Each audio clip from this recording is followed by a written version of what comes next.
Kurban olum Xaliqə imkan ki onundur. Kurban olum Xaliqə imkan ki onundur. Aləm onun hökmüdür, dövran ki onundur. Çünkü canın sahibidir, can ki onundur. Çünkü canın sahibidir, can ki onundur. Canın sahibi canan tələb eləyir. Cəhd elə üqbaya canat davri şəfaldır. Cəhd elə üqbaya canat davri şəfaldır. Bu dünyaya inanmayın ki bir vəfadır. Bu dünyaya inanmayın ki bir vəfadır. Mərifətin yolunu gedən əhli fənadır. Dərgah-ı aliyyəsi insan tələb eləyir. Ateşi və közvə qoşuldum sənə qurban. Ateşi və közvə qoşuldum sənə qurban. Düz yolu və izvə qoşuldum sənə qurban. Mən də sənin sözvə qoşuldum sənə qurban. Düzdür vətən sevgisi iman tələb eləyir.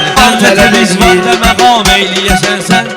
Nəbadə bir yerdə haram eyləyəsən sən. Cəhd elə ki nəfsü viram eyləyəsən sən. Qələt eləyir şovqəri vorqan tələb eləyir. Xananın xalçalarını biz toxuyardıq. Şeiriyyatın küllərini biz qoxuyardıq. Baxsada bir mahnı var idi oxuyardıq. Kim sevirsə idmanı idman tələb eləyir. Öz deyirəm sözümlə linciyir balaylı. Yaxşıdır ki halal qoxma yiyir balaylı. Anəşiminin qəzəllərin deyir balaylı.